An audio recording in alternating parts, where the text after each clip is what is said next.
প্রিয় শিক্ষার্থীরা, কেমন আছো তোমরা সবাই? তোমরা অবশ্যই খুবই চিন্তিত, কেননা সামনে তোমাদের এসএসসি এবং HSC exam.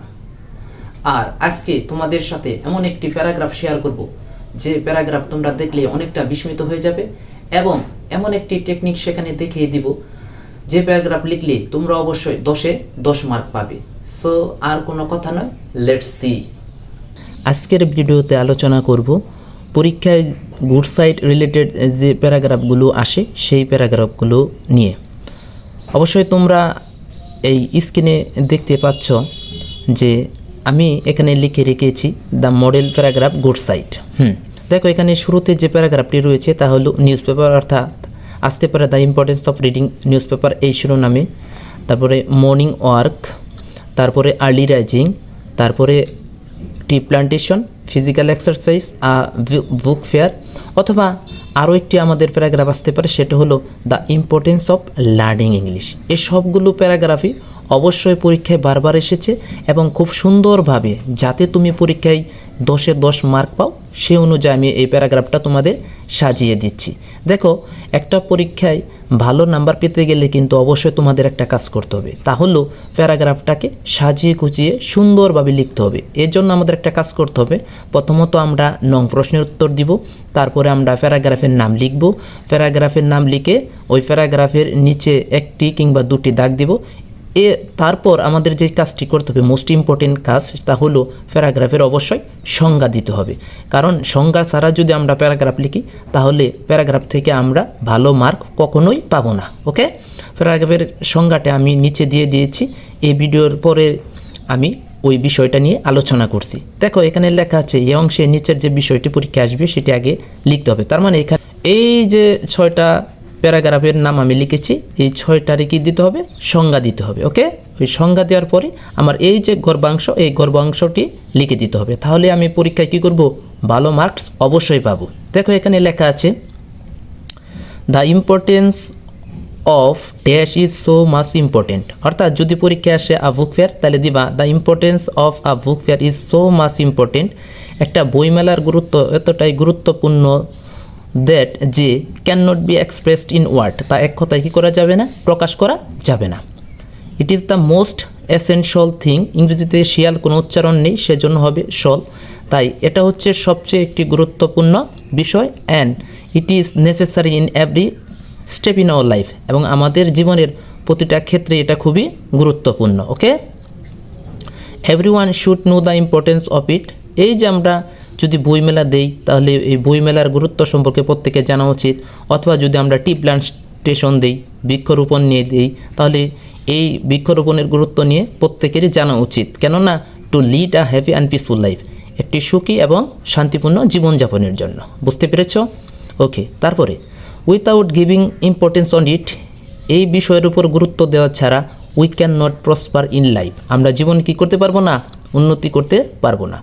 The man who does not achieve this virtue, যে ব্যক্তি এই যে একটা গুণ, এই গুণাবলী অর্জন না করে, becomes a curse to him, সে নিজের প্রতি অ্যান্ড টু হিজ ফ্যামিলি, তার পরিবারের প্রতি, as well as to the society.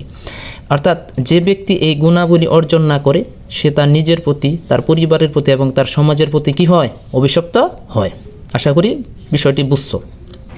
Okay, his life becomes full of sorrows and sufferings, তার জীবনটা দুঃখ এবং কষ্টে পরিপূর্ণ হয়। হি অলওয়েজ ল্যাক্স বিহাইন্ড, সে সবসময় কি? পিছিয়ে পড়ে। And suffers in the long run, এবং পরিণামে অনেক দুঃখ কষ্ট ভোগ করে। People do not love and respect him, লোকজন তাকে ভালোবাসে না এবং সম্মানও দেখায় না। দেয়ারফোর, সুতরাং, উই হ্যাভ টু ক্রিয়েট, আমাদের সৃষ্টি করতে হবে। কি সৃষ্টি করতে হবে? সোশ্যাল অ্যাওয়ারনেস, সামাজিক সচেতনতা, এবং the all classes of people, সকল শ্রেণীর লোকদের মধ্যে আমাদের সামাজিক সচেতনতা সৃষ্টি করতে হবে। কি নিয়ে? অ্যাবাউট দ্য ইম্পর্টেন্স অফ ইট। ওই যে দেখো, আমরা যদি বৃক্ষরোপণ সম্পর্কে কোনো প্যারাগ্রাফ আসে, তাহলে এই বৃক্ষরোপণ সম্পর্কে তাদের মধ্যে কী করতে হবে? সচেতনতা গড়ে তুলতে হবে। অথবা যদি আসে ইম্পর্টেন্স অফ লার্নিং ইংলিশ, অনেকে ইংরেজি শিখতে চায় না, তাহলে এই ইংরেজি শিখলে কী হয়? এটার সম্পর্কে আমাদের একটা সচেতনতা সৃষ্টি করতে হবে। ফাইনালি, অবশেষে, উই ক্যান বি বেনিফিটেড, আমরা উপকৃত হতে পারি ইন ম্যানি ওয়েজ, বিভিন্নভাবে, বিকজ অফ ইট। অর্থাৎ আমরা যদি বৃক্ষরোপণ সম্পর্কে জনগণের মধ্যে সচেতনতা সৃষ্টি করতে পারি, অথবা সকালে ঘুম থেকে ওঠা নিয়ে, অথবা শরীরচর্চা নিয়ে, অথবা দেখা যায় বুক ফেয়ার নিয়ে যদি আমরা সচেতনতা সৃষ্টি করতে পারি, তাহলে অবশ্যই কী করতে পারবো, আমরা এই বিষয়ে বিভিন্নভাবে উপকৃত হতে পারবো। আশা করি এই প্যারাগ্রাফের যে সেন্ট্রাল থিম বা মূল বিষয়, এটা তোমরা বুঝতে পেরেছ। এ পর্যায়ে আমি তোমাদেরকে এই প্যারাগ্রাফের সংজ্ঞাগুলো খুব সহজভাবে বাংলা করে দিচ্ছি। দেখো, শুরুতে আমাদের একটি প্যারাগ্রাফের নাম লেখা আছে, সেটা হলো নিউজ পেপার। অর্থাৎ পরীক্ষায় আসতে পারে the importance of reading news paper. তাহলে অবশ্যই পরীক্ষায় আমাদের প্যারাগ্রাফের মূল থিমের আগে একটা সংজ্ঞা দিতে হবে। তাহলে আমরা চলো দেখি নিউজ পেপারটা কী। আচ্ছা, news paper is a paper. News paper হচ্ছে এমন এক ধরনের কাগজ which carries news and views of home and abroad to us, যা দেশ বিদেশের বিভিন্ন খবরাখবর এবং বিভিন্ন রাজনৈতিক ব্যক্তিদের মতামত আমাদের কাছে কী করে নিয়ে আসে। So reading news paper is a good habit. তাই সংবাদপত্র পড়া একটি ভালো অভ্যাস। It increases our general knowledge. এটা আমাদের সাধারণ জ্ঞানকে বাড়িয়ে দেয়। Which is essential for our education, যা আমাদের শিক্ষার জন্য খুবই গুরুত্বপূর্ণ। উই ক্যান লার্ন, আমরা জানতে পারি what is happening in the world, অর্থাৎ পৃথিবীতে কী ঘটছে তা আমরা কি করতে পারি, সংবাদপত্র পড়ার মাধ্যমে জানতে পারি। এরপরে আমি যে বিষয়টি নিয়ে আলোচনা করব তা হলো আর্লি রাইজিং। দেখো, এখানে লেখা আছে early rising is the habit of getting up from bed in the early morning. অর্থাৎ সকালে ঘুম থেকে ওঠা বলতে বোঝায় আমাদের তাড়াতাড়ি ঘুম থেকে জেগে ওঠা। Okay, it is very good habit for a person. এটা একজন ব্যক্তির জন্য খুবই একটি গুরুত্বপূর্ণ অভ্যাস।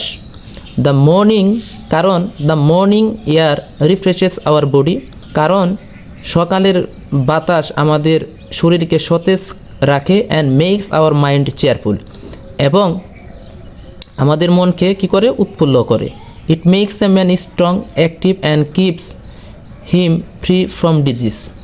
এটা একজন মানুষকে কী করে, শক্তিশালী করে, কর্মঠ করে এবং তাকে বিভিন্ন রোগব্যাধি থেকে মুক্তি করে। There is a close relation between mind and body.